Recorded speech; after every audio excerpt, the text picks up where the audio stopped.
I'm going to be covering a number of different topics here. We're going to start off with some risk fundamentals related to sizing, estimating, quality assurance, project planning and management, and of course requirements management. Talk about some of the risks. We'll then get into some of the remediation issues a little later in the webinar.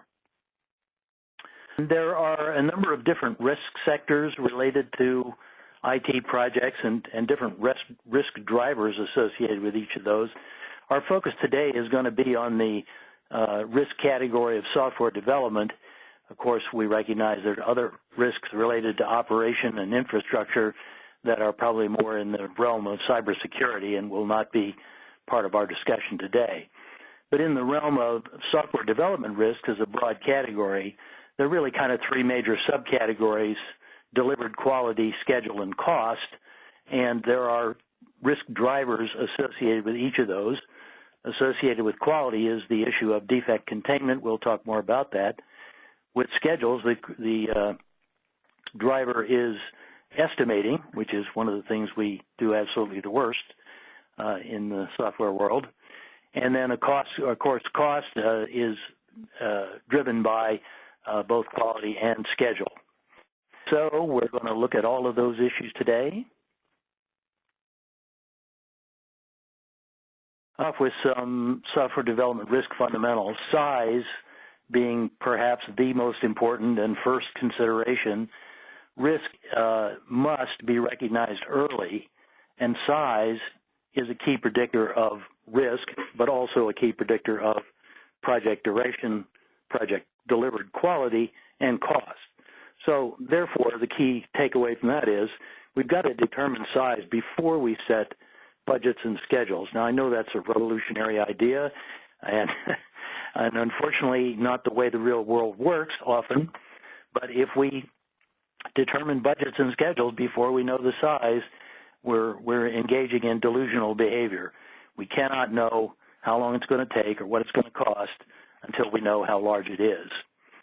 So, and of course, we all recognize traditionally it's not been possible to determine size until after requirements are known, well defined, and of course very often that's 20% of the schedule. So you can certainly understand from executive management sponsors' point of view, they're not happy about the idea of waiting 20% of the way through the project before they know how long it's going to take and what it's going to cost.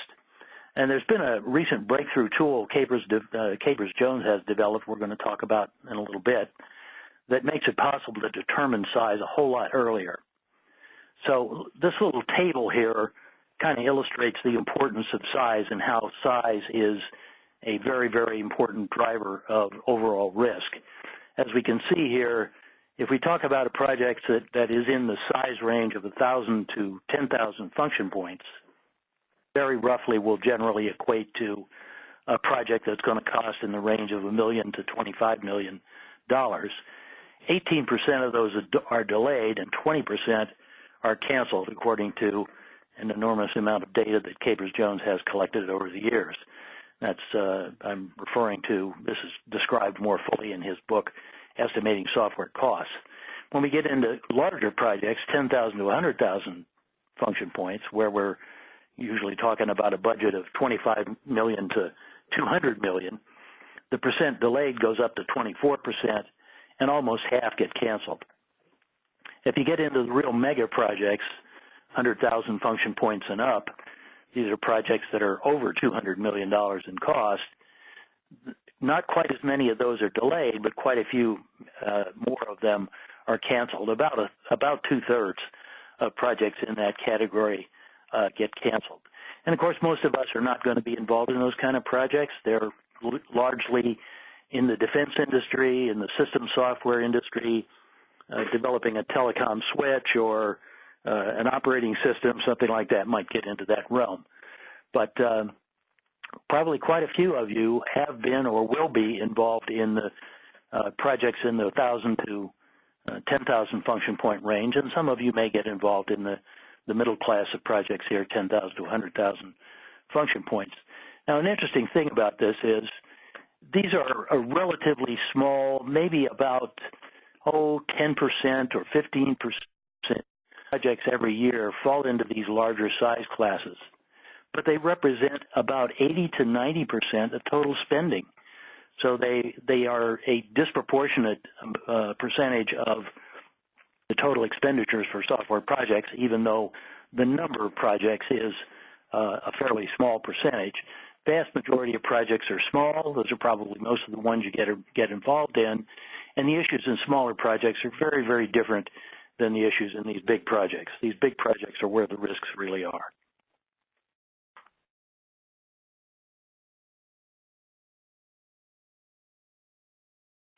One of the fundamentals about estimating, unrealistic schedules, what I often refer to as the 3-minute mile, are a primary cause of failure in large projects. And again, it is not possible to develop a realistic schedule until size has been quantified. And unfortunately, unrealistic budgets and schedules are a primary cause of failures. And again, can't emphasize this too much, you can't know what it's going to cost until you know how big it is. Also, in these large projects, it is very important that there should be independent should-cost estimates. Getting a single estimate without any independent verification is a very risky thing to do in these big projects. All right, this mechanism is a little tricky here. There we go. So an implication of that is it's very critical that we manage our commitments.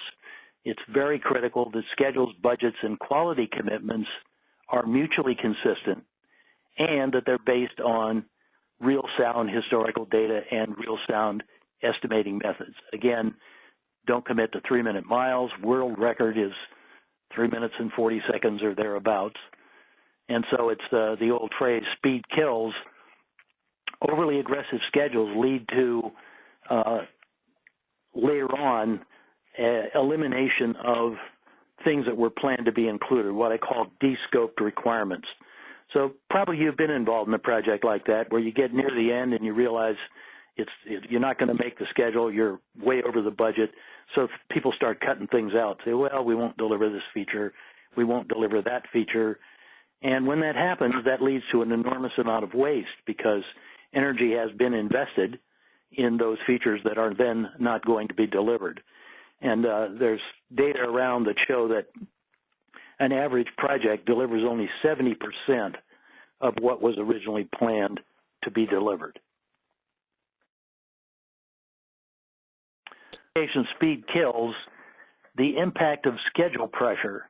Schedule pressure is the situation that exists when an estimate that we later realize is too low. So the pressure is on, let's add some overtime, let's cut some corners, let's don't do as many inspections or tests as we had intended. That's been quantitatively modeled by a number of different tools. Jones Riskmaster, I'm going to talk about that. That's the one I alluded to earlier that will allow you to estimate size much earlier before requirements are fully understood.